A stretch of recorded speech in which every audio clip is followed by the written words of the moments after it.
Tiempo de entrevista ya en Tu Dinero Nunca Duerme, invitados especiales. Es la primera vez que se sientan aquí y da mucho gusto saludarles.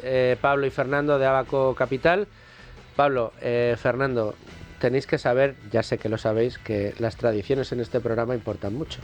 Y esas me hacen pasar inexorablemente por Luis Alberto Iglesias de Value School, que es el primero en preguntar siempre. Bueno, pues yo voy a abrir la mesa de conversación preguntando a Pablo acerca de una frase que me llamó la atención cuando yo los conocí a ellos, y es que en Abaco Capital invertís a lo largo de toda la estructura de capital de la compañía. Eso, que dicho así puede sonar un poquito críptico, ¿no? ¿Qué significa invertir en toda la estructura de capital de una compañía? Pues significa básicamente que dedicamos muchísimo tiempo a analizar muy bien los activos, ¿no? Entonces, si conocemos muy bien los activos de la empresa, sabemos muy bien cuánto puede valer en un rango más o menos aproximado y a cuánto se podría liquidar, ¿no? Los activos de la empresa que estáis analizando en ese momento, ¿no? Efectivamente. Es de la compañía de la que queréis ser partícipes. Claro. Y la forma en la que pensamos es muy simple. Básicamente pensamos, bueno, pues si eso es el valor de los activos de la empresa, ya sabemos más o menos qué rango creemos que puede valer y qué estabilidad tienen el valor de esos activos. Pues luego nos vamos al pasivo y decimos, bueno, pues en el pasivo están las acciones y luego detrás de las acciones hay muchos tipos de bonos, ¿no? Hay deuda que tiene garantías de los activos, hay otra deuda que es senior, hay otra deuda que es subordinada, puede haber incluso convertibles, ¿no? que pueden ser seniors o subordinados, pero que además tienen un potencial si el precio de los activos de la compañía aumenta, ¿no? Entonces, en función de eso, elegimos cuál es la parte de la estructura de capital de la empresa que nos gusta más, ¿no? Y ahí es donde nos enfocamos, ¿no? Invertís en acciones y en crédito. Y en crédito. En la deuda de la compañía. En la deuda de la compañía. Y podemos hacerlo pues en deuda senior, deuda subordinada, en convertibles, en deuda que tenga colateral, ¿no? Puede haber empresas que tengan problemas, pero que tengan una subsidiaria o tenga un colateral muy fuerte y que nos parezca una inversión interesante, ¿no? ¿Qué ventaja ofrece la inversión en renta fija corporativa con respecto a las acciones? Porque normalmente siempre que hablamos de diferentes tipos de inversión y demás, bueno, pues el grueso de los partícipes de los minoritarios se fijan mucho en acciones y cuando hablan de renta fija se fijan en deuda pública y no tanto deuda corporativa. Vosotros sí analizáis y tenéis también especial interés por la renta corporativa. ¿Cuáles son esas ventajas? Sí, lo que creo que es más importante en nuestra forma, como empezamos a pensar, que tiene mucho que ver con tu pregunta, es nosotros lo primero que pensamos es cualquier inversión que hagamos, qué rentabilidad le va a dar a nuestros clientes sobre la inflación.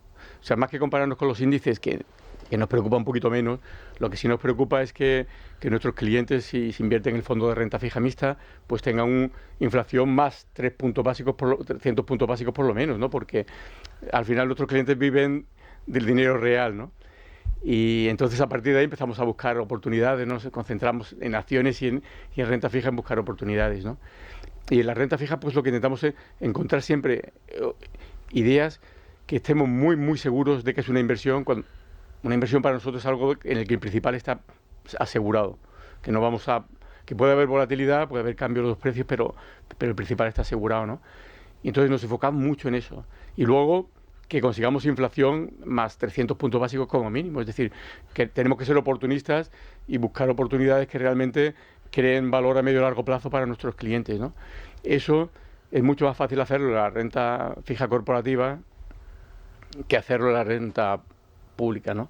Nosotros, por ejemplo, pensamos que no es un buen momento en general para invertir en renta pública, ¿no? Porque pensamos que no van a cubrir la inflación en el medio y largo plazo, ¿no? El que compra un bono alemán pues al 2 y pico, 2,20, 2,30, no, es muy difícil que consiga una rentabilidad sobre la inflación en el medio y largo plazo. Ojo a lo que acaba de decir Pablo, que es una idea contraria, no sé, absolutamente. O sea, hemos visto colas en las oficinas del Tesoro para adquirir letras, para adquirir bonos.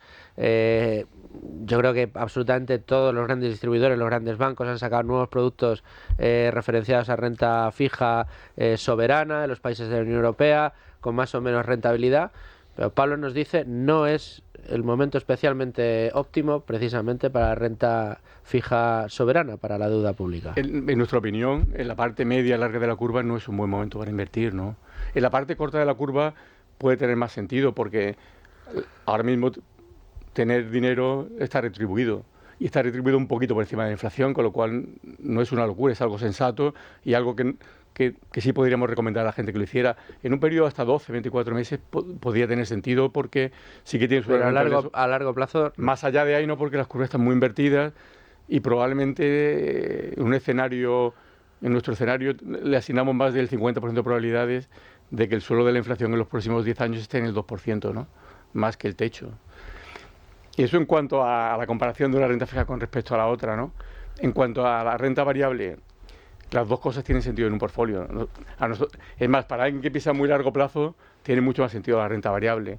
Pero en renta fija y en renta fija corporativa creemos que se pueden encontrar muy buenas oportunidades que te pueden dar inflación más 300, 400 puntos básicos, y donde lo que tenemos es mucha seguridad sobre lo que vas a cobrar y cuándo. Luego, si queréis, hablamos de las dinámicas de mercado y de las oportunidades de mercado, ¿no? Pero lo bueno que tiene la renta fija es que si tienes un bono a 3 años, sabes que en 3 años vas a cobrar. Si tienes un cupón de 7% y no te has equivocado con el crédito, lo vas a cobrar. Entonces, puede ser parte de una cartera para alguien que quiere tener una rentabilidad por encima de la inflación, pero que también necesita una parte de su portfolio en el cual quiere tener una seguridad en cuanto a la caja que le va a entrar en los próximos años, ¿no? Y para esa persona tiene sentido. En ese planteamiento hay dos, no sé si contradicciones, pero sí dos fuerzas que tiran en sentido opuesto. Por una parte, esa rentabilidad muy atractiva de inflación más 300, 400 puntos básicos, y por otra parte, la seguridad absoluta de cobrar. Claro. Porque si es seguro que vamos a cobrar, lo normal... Por eso el Estado alemán no ofrece 400 puntos básicos, porque dice, yo te voy a pagar seguro. Claro. Y dices, claro, ¿cuánto me ofreces? Y entonces miras la rentabilidad y dices, porque sé seguro que el Estado alemán paga, o es prácticamente... No hay un escenario en el que anticipemos que no va a ocurrir en el corto plazo, no paga esas rentabilidades. Entonces, ¿cómo combináis eso para conseguir esa rentabilidad y al mismo tiempo poder mantener que estáis bastante convencidos de que todas esas obligaciones, todos esos bonos van a ir cumpliendo los emisores con lo que se han comprometido? Claro, esa es la clave de todo, ¿no? La clave de bóveda. Claro, y a eso es lo que dedicamos nuestro tiempo, ¿no? O sea, se trata de intentar encontrar ineficiencias en el mercado, ¿no? Nosotros lo que intentamos es analizar emisiones que la mayor parte de la gente no analiza. Emisiones pequeñas, emisiones de sectores que están un poquito denostados, que no le gusta a la gente, y lo que intentamos hacer siempre es buscar empresas o bonos que el valor de liquidación de los activos sea al menos 2 veces y media o 3 el valor de la deuda neta. Y no solemos ir a vencimientos muy largos, no solemos ir a más de 2 o 3 años, ¿no? Y luego que esos activos que se van a liquidar sean estables en el tiempo, ¿no? Y ser oportunistas, comprarlos en los momentos en que tienen que hacer refinanciaciones, en momentos en que el crédito está un poquito más difícil, y ahí es donde nosotros entramos, y como conocemos muy bien las empresas donde invertimos, pues entramos a comprarlas, ¿no? Para que te hagas una idea, yo llevo más de 40 años ya invirtiendo en bonos corporativos, y solamente hemos tenido un bono en el que hemos perdido dinero, ¿no? Y habremos invertido en cientos de ellos, ¿no?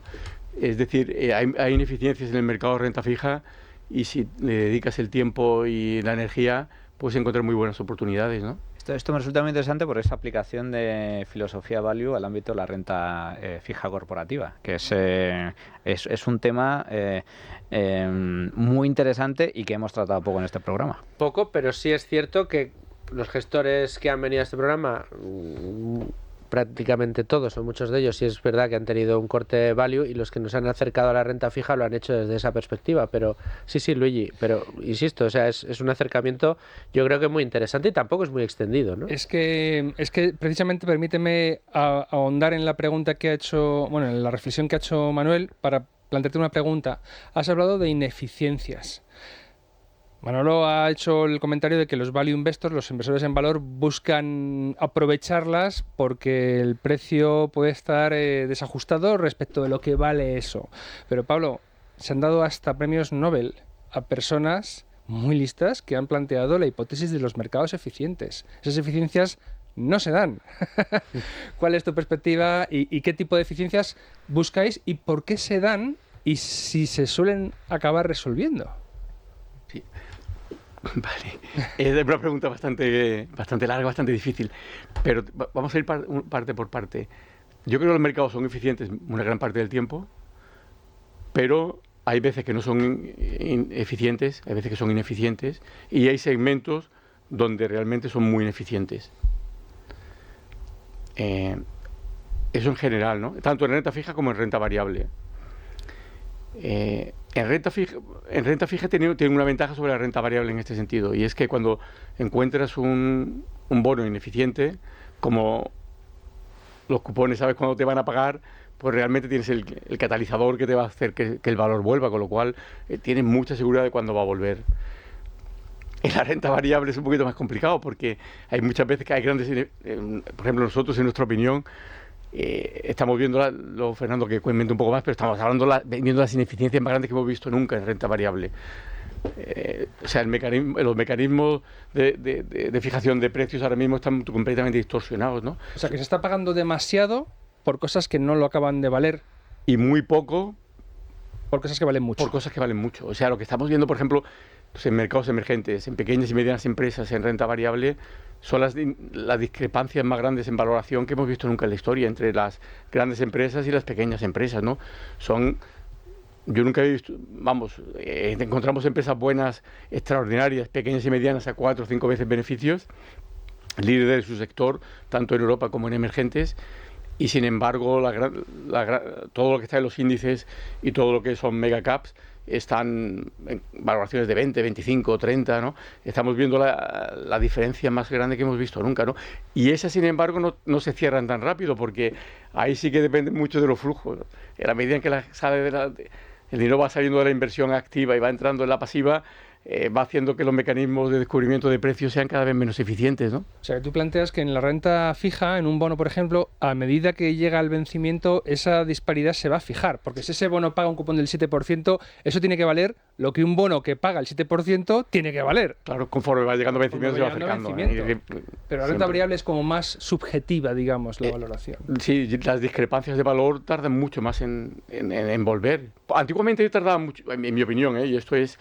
Pero yo veo un gran cambio desde el 2013-2014, sobre todo a partir del 2018-2019, que empieza el gran boom de la inversión pasiva y la gran salida de los fondos de inversión activa, que hay muchísimas más oportunidades, pero que tardan muchísimo más en volver, y a algunos sectores les cuesta muchísimo volver, y los flujos determinan mucho más en el corto plazo. No hay ese arbitraje que había antiguamente en cuanto a la importancia del valor y a la importancia del precio, y con la rapidez que se volvía, ahora tarda muchísimo más.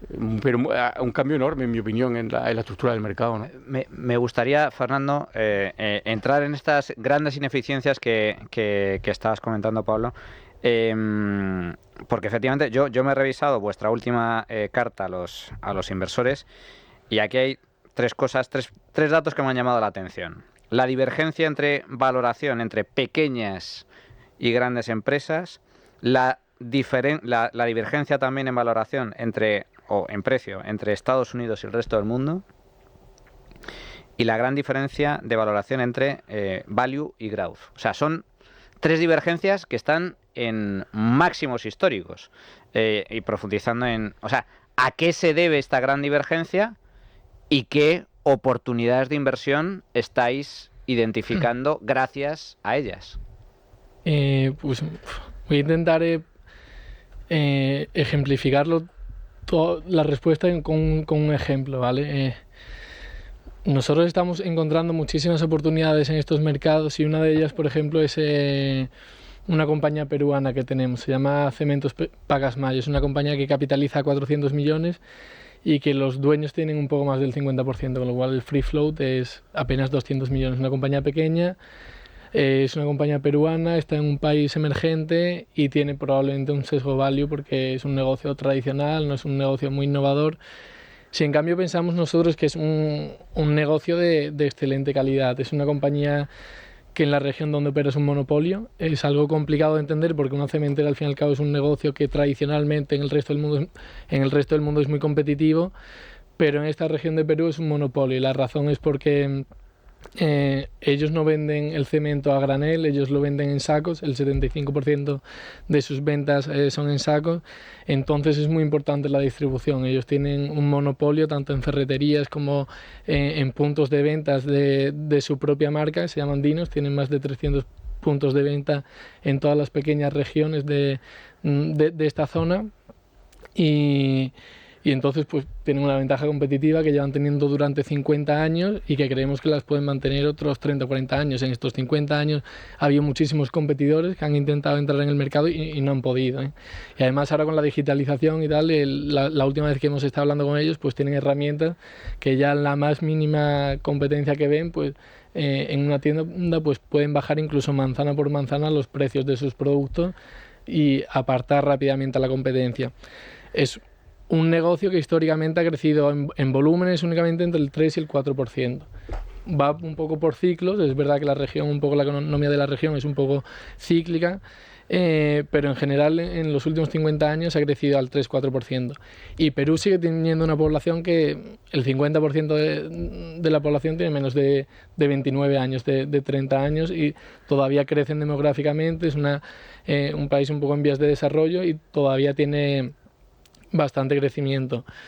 Este negocio cotiza a menos de 9 veces beneficios, y no está muy endeudado. Han hecho una nueva planta ahora el último año y todo lo que generan repagan un poco de deuda, pero la mayoría lo reparten en dividendos. Tienen un dividendo de más del 10%.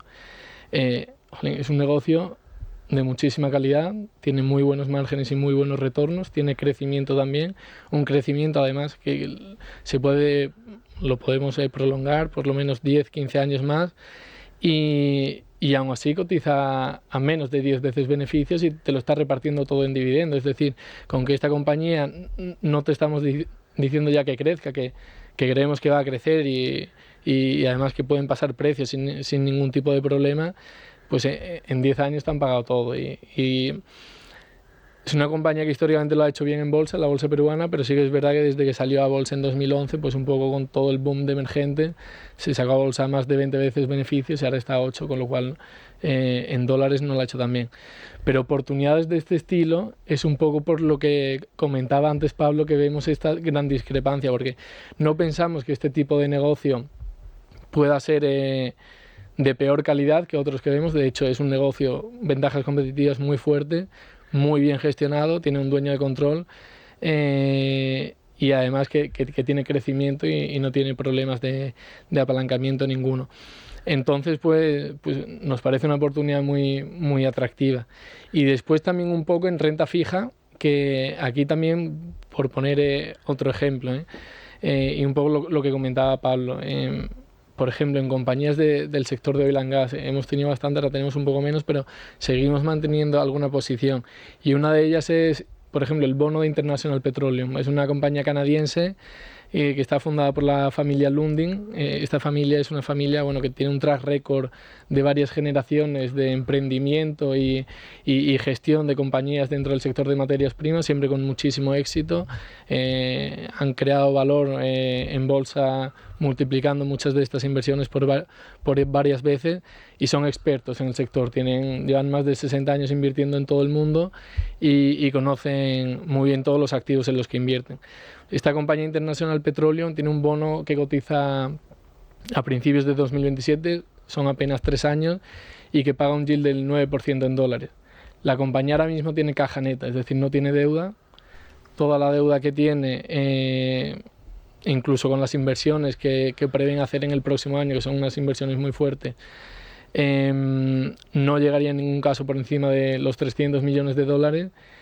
Y creemos que los activos valen más de 3 billion, con un precio del barril de petróleo de $70. Bueno, creemos no, hay un reporte que hacen normalmente los auditores y se contrasta que dice que vale aproximadamente 3 billion y activo por activo. Entonces, creemos que también hay oportunidades en la parte de renta fija de compañías que también están muy bien gestionadas, que tienen buenos track record y que un poco por el sector por el que están, también son una compañía, no son excesivamente grandes, capitaliza alrededor de 1.200 millones y la emisión del bono es inferior.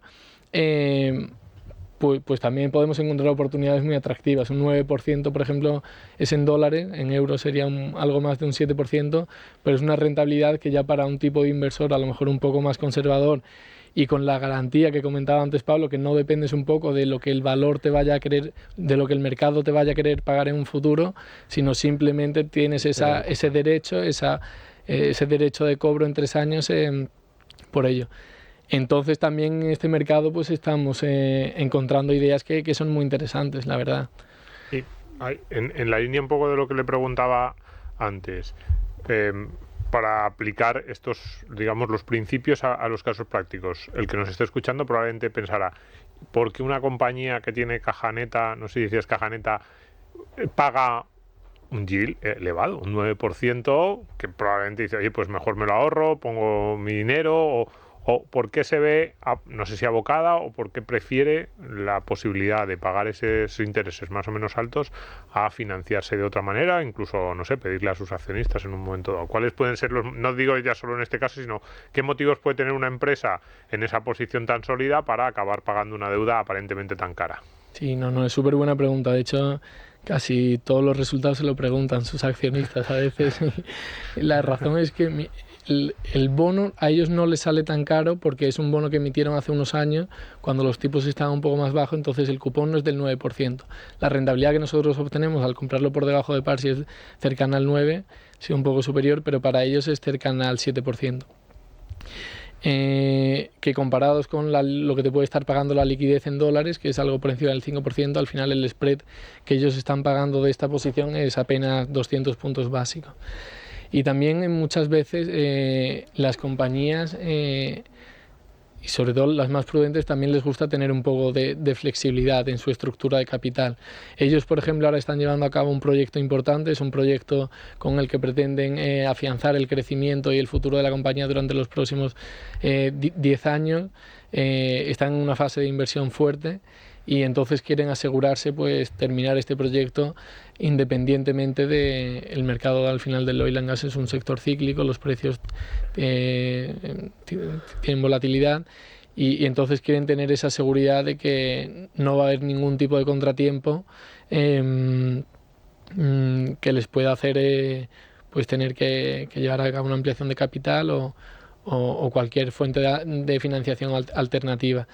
Entonces yo creo que siempre es aconsejable tener una estructura de capital diversificada y tener también buffers, sobre todo de liquidez, para estar preparado para cualquier cosa. Pero en general es eso, en general es que no pagan demasiado, es un 2,5%, y eso para dentro del sector tampoco es tanto. Hay que pensar que más o menos los bonos high yield en la media histórica han pagado 400, 500 puntos básicos por encima del soberano, y estando los soberanos ahora a las rentabilidades que están, pues ellos están incluso un poco por debajo. Entonces, pero sí, a lo mejor lo recomprarán. Es algo que nos pasa también. Es que muchas de estas oportunidades llegan momentos que son las propias compañías las que dicen, pues lo compro yo incluso a mercado, ya no es que lo quito, lo compro a mercado. Y el bono de Golar, por ejemplo, Golar teníamos un bono de él que pasó eso, o el bono de Neynor que también compramos en el verano del 2022. La compañía es que a lo mejor le quedan 6 meses, un año, lo que sea para el vencimiento, y adquieren sus propios títulos a precio de mercado. ¿Y qué gana la compañía con eso? ¿Y cuál es vuestra posición? Porque esto suena un poco en renta variable, sería como cuando te hacen una OPA. Pero no sé si a vosotros os interesa, os da igual que lo recompren, salís ganando, perdiendo, cuál es la posición de un fondo y, ¿por qué lo hace una compañía? En general siempre sales ganando porque tú tienes el poder en la negociación en ese sentido. Es decir, la compañía muchas veces tiene la posibilidad, por el prospecto de la emisión, de comprar estos bonos a un precio determinado en fechas determinadas. Con lo cual tú cuando has comprado el bono sabes eso y te proteges de que en caso de que la compañía lo recompre en un punto óptimo, pues tú tampoco salgas perdiendo. Tú también ves esa rentabilidad de vencimiento. Y en otros casos la compañía puede hacer como un tender offer, como si en bolsa pues le ponen un precio a la acción. Aquí también te pueden ofertar un precio por el bono y tú eres el que tiene la potestad de decidir si quieres venderlo o si prefieres quedártelo. Entonces, en ese aspecto estás muchísimo más protegido que en acciones también. Cuando os acercáis a las compañías, vais con un sesgo, digamos, principal, es decir, miráis compañías pensando más en sus ventajas dentro de lo que es renta fija soberana, en los bonos, que tienen la deuda de esa compañía. Analicéis una compañía sin apriorismos y una vez analizada decidís si es mejor opción la renta fija o la renta variable o incluso ambas. ¿Cuál es la aproximación a la hora de identificar ideas de inversión? En eso hemos cambiado mucho. Yo soy, a partir del 2018-2019 hemos cambiado por completo. Antes mirábamos un poquito la estructura de capital en la misma empresa en todo. Ahora no. Ahora en la parte de renta variable lo que hacemos es que nos enfocamos en empresas extraordinarias. Intentamos buscar oportunidades de cosas que estén muy infravaloradas, pero que sean extraordinarias. Es decir, que tengan un equipo gestor extraordinario, que tengan una posición competitiva muy buena, que haya una familia, un accionista de control que nos guste, lo valoramos mucho, que la posición cualitativa en el medio y largo plazo sea positiva, tenga vientos a favor en general, ¿no? Eso es lo que más valoramos ahora y eso es lo que nos enfocamos y tenemos una lista de unas 100 empresas que vamos siguiendo con esas características y que compramos cuando están baratas, ¿no? En renta fija, sin embargo, ahora ya no. En renta fija lo que nos enfocamos es en el valor de liquidación de los activos. Lo más importante para nosotros ahora puede ser una empresa mediocre, puede no tener un equipo gestor tan bueno, pero si tienen unos activos que son liquidables y esos activos que son liquidables valen más de 3 veces la deuda neta, nos interesa mirarla y entonces... ese ratio es curioso, ¿lo puedes repetir? Sí, que la deuda neta sea menos de... O sea, que el valor de liquidación de los activos sea superior a 3 veces la deuda neta. Entonces, ese es nuestro criterio para empezar a mirar. Es un margen de seguridad muy amplio. Pablo, entonces, a ver que yo lo voy a poner en términos de profano, ¿no? Es decir, estáis buscando el valor de derribo. Es decir, si esto cierra y hay que vender la empresa... Si va a concurso de acreedores... Si a mí resulta que lo liquidable, el monto que yo creo que esto va a recaudar es 3 veces su deuda, yo ahí entro de cabeza. Es decir, estáis poniéndose en el peor de los casos para que si llegase ese caso, aún así, le cobramos seguro. Exactamente. Eso, el ejemplo de Fernando, eso es lo único que miramos. Sí. En el ejemplo de Fernando visteis que estábamos hablando de casi 3.000 millones, ¿no?, de valor de los activos y una deuda que era prácticamente nada. Sí, ¿no? Curioso. Al fin y al cabo no pensamos es por qué una empresa está pagando un 9% en dólares, es decir, el mercado... Yo creo que casi que está pensando en tu escenario, entonces tú tienes que asegurarte y reasegurarte muchas veces de que si en algún momento llega ese escenario, que hay eventos crediticios cada cierto tiempo y los seguirá habiendo, aunque en los últimos años hayan metido un montón de liquidez y tal, creemos que lo más normal es que llegados a cierto punto haya este evento, que si llega ese evento la compañía lo haga bien, la compañía tenga activos para... O sea que lo que buscáis es la capacidad de pago de esos cupones y de devolución del principal. Eso es lo que se asegura el gestor. Exactamente, y por eso le llamamos inversión, ¿no? Nosotros decimos que estamos invirtiendo cuando estamos muy seguros de que vamos a recibir el principal. A ver, nos podemos equivocar, pero intentamos que ese error, minimizarlo lo más posible y tener un margen de seguridad lo más alto posible para que ese posible error sea lo más pequeño posible, ¿no? Pero me parece tremendamente interesante porque el inversor value de renta variable lo que busca es el denominado margen de seguridad, es decir, que el precio de la acción esté tan infravalorado por el mercado y su potencial sea tan alto que aunque las cosas vayan muy mal, básicamente esa acción solo puede subir.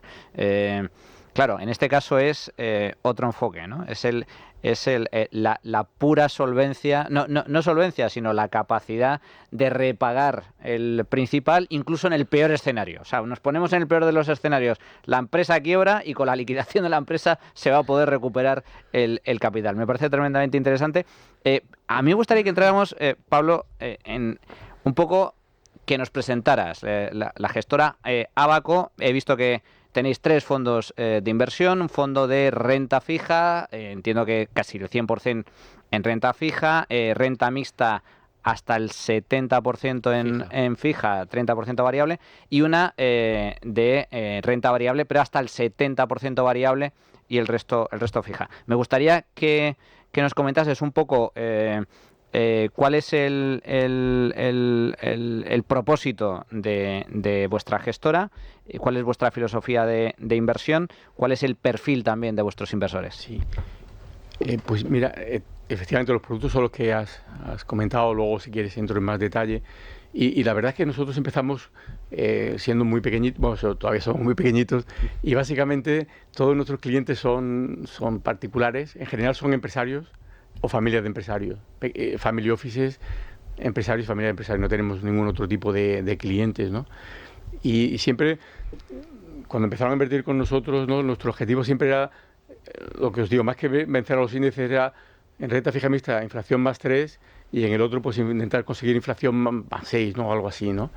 Y entonces lo que le explicábamos es, oye, mira, pues esto es lo que buscamos y estos son los dos mecanismos que hacemos, ¿no? Podemos tener volatilidad, nosotros la volatilidad no la consideramos, es una forma de medir el riesgo, pero no la consideramos el riesgo. Nosotros el riesgo lo consideramos perder el principal, ¿no? Que el principal lo perdamos, ¿no? Y entonces lo que vamos a hacer es buscar oportunidades en renta fija, en las emisiones más pequeñas, donde no hay analistas, o muy pocos analistas, donde podemos encontrar más valor, ¿no? Y en renta variable vamos a intentar conseguir una cartera de unas cuantas empresas que realmente sean extraordinarias y que podamos conseguirlas más o menos baratas, ¿no? Somos un poquito más volátiles porque realmente, claro, tenemos 25 bonos y 25 acciones. Eso es el 80% de lo que hacemos, intentar identificar 25 acciones y 25 bonos. Luego tenemos más, ¿no?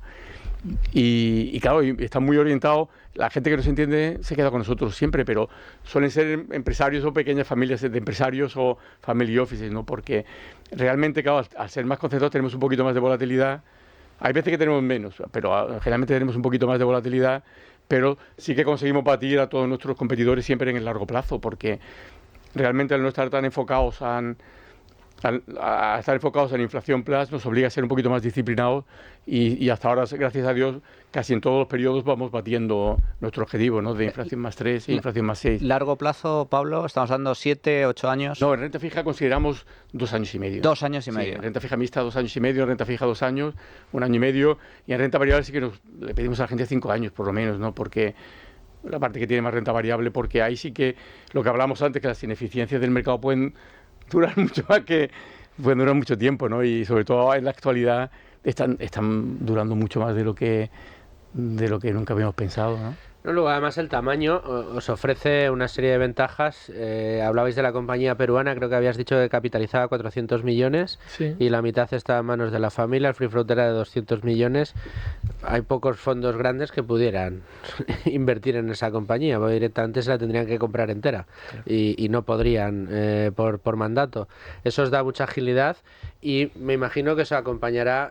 ¿Qué podéis decir un poco? Echaros flores de vuestro track record durante estos años para que el oyente que haya que quiera exploraros un poco. Hay que decir que en internet, en Abaco Capital, buscan la web y tienen mucha información sobre toda la compañía, pero Sí, ahí tenemos los 3 productos que son el Global Value, Abaco Renta Fija Mixta Global y Abaco Renta Fija. Yo creo que el Global Value y Abaco Renta Fija Mixta son los que tienen más historia, empezaron en 2008 a mediados y el Global Value es más enfocado en renta variable, tiene un poco más de un 8% anualizado, un 8,1 creo que es, y el renta fija mixta tiene un 5,1%. Lo que sí que estamos convencidos es que el entorno en el que ha tenido que gestar esta rentabilidad de este fondo habéis desarrollado no ha sido fácil. No ha sido el mejor para la renta fija, ¿eh? Entonces hemos tenido prácticamente 15 años de tipos de interés prácticamente al 0%, eso para la renta fija es mortal. Ahora estamos en un entorno más normalizado y creemos que se va a mantener durante un tiempo, con lo cual creemos que estas rentabilidades las vamos a poder mejorar muy probablemente. Bueno, aquí los mensajes, ¿verdad?